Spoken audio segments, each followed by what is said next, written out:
Good evening, I'm Faye Barker. This is ITV News London. Critical care at one of the capital's biggest hospitals is the subject of critical concern tonight. ITV News can reveal that 98% of nurses working in St Thomas's intensive care unit have told the Unite Union that they're so understaffed, patients could be at risk. All of those surveyed said the situation is also affecting their own well-being. Well, there are, one said, disasters ahead. Sam Holder has the details. You can't tell it from the outside, but inside the critical care unit at St Thomas's Hospital, nurses paint scenes of near unbearable understaffing. This is how one senior nurse describes it. She's hiding her identity. It's awful. It's absolutely awful. The anxiety you have before your shifts. You kind of feel demoralised because you know you've given bad care. Things getting missed, mistakes happening.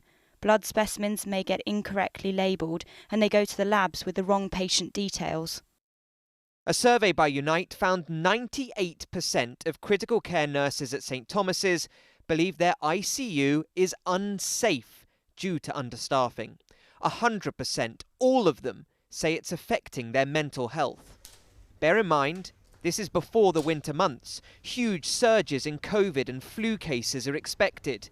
The NHS is working on its biggest ever flu jab drive. Dave is a Unite representative and works in the hospital's critical care unit. The survey, I think, speaks for itself. These are nearly 200 professionals that are saying that they feel unsafe on their working environment. If we don't plan now how to resource these environments properly and manage the workload that's being imposed upon them, I really fear that there could be disasters ahead.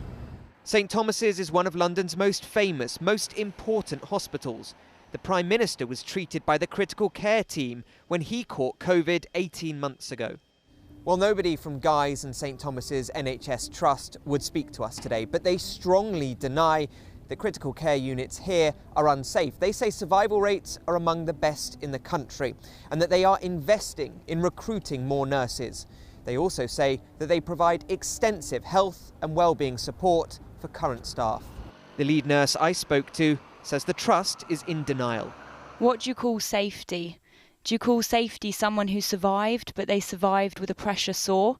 Or somebody who survived having acquired infections? How long can you keep going like this? I look for a new job every day. So you'd like to leave nursing altogether? Yeah, absolutely. Unite say more than 110 intensive care nurses have left the hospital in 7 months. They say better wages are needed to attract staff and keep senior ones. 7 months after Sarah Everard's murder by a serving Met police officer, the Force's Commissioner has announced who will lead a review into its culture and standards. Well, that person is Baroness Casey of Blackstock. She's a crossbench peer in the House of Lords, as well as an independent advisor on social welfare and a former government official. Well, Dame Cressida Dick described her appointment as an important step in the Met's journey to rebuild public trust. Well, earlier, our reporter Antoine Allen spoke to the Met Commissioner in Battersea Park, and she explained that she now needed to regain the trust of Londoners. For some people, there has been a break in that bond of trust, and people's confidence is less high than it should be because of the killing of Sarah Everard by a serving police officer and some other events. Hence, the independent review and a series of other measures to improve people's confidence. In terms of the review and your own position, do you feel like you have the support of the Home Secretary? So the Home Secretary has said that she supports me. I've had my contract renewed. I've also had public support from the Prime Minister and the Mayor. I'm just getting on with my job. I think it's very important that after the terrible events of the last few days, that people see that I'm doing my job and taking a number of measures to improve the Met and improve people's trust in us. Dame Cressida there speaking to Antoine Allen. Now, people in Croydon have voted to change the way their council is run after a string of recent problems. A referendum held yesterday came out firmly in favour of creating an elected mayor. Well, Martin Stew's been to find out what difference it will make. This bankrupt borough needs strong leadership to balance the books.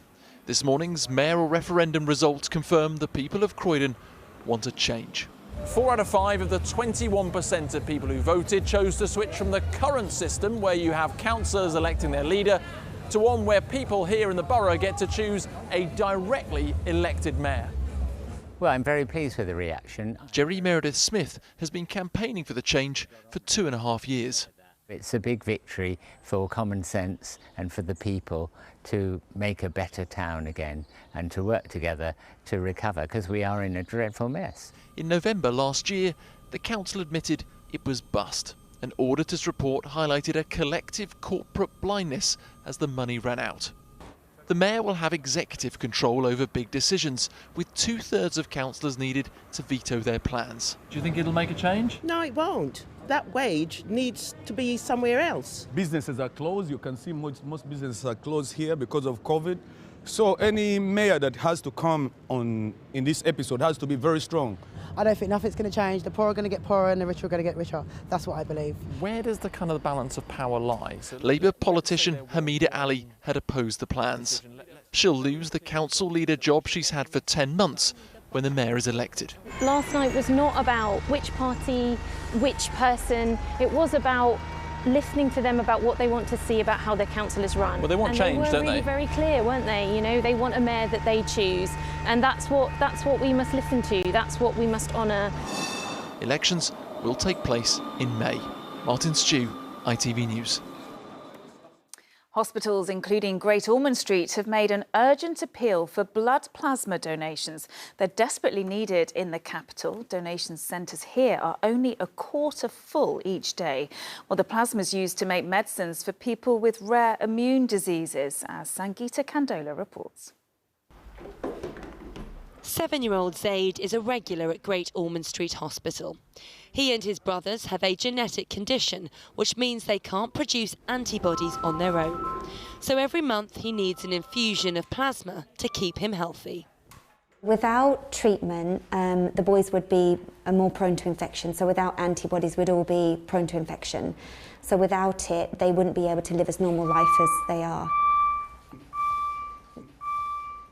You know, it's life-giving for my children. You know, without it, I just wouldn't have the reassurance. Without it, I'd be worried. Without it, would be in and out of hospital more often. Plasma is used to make a medicine called immunoglobulin. There had been a ban on donations here in the UK for 20 years due to fears over mad cow disease, which meant the NHS and children like Zaid had to rely on imports. But due to a drop in global donations due to the pandemic, supplies had started to dwindle. And despite the British ban being lifted in February, they need more people to come forward to make up the shortfall. It's been a really, really big shortage, which has been a real worry for us treating these children. There's a big shortage because it's just not enough supply of immunoglobulin. The Plasma Donation Centre in Twickenham is one of 3 in London. But with fewer than a third of appointments being filled, they urgently need more people like Michael to come forward. To me, it should be buzzing, really. There should be a lot more people, you know. I'm like 3/4 of an hour away. So, I don't mind coming. There are hundreds of appointments every week sitting empty. The NHS is now hoping the campaign to raise awareness will help fill the seats and help children like Zaid stay fit and well. Sangeeta Kandola, ITV News. Right, let's check out the weather forecast for the weekend now. Here's Sally.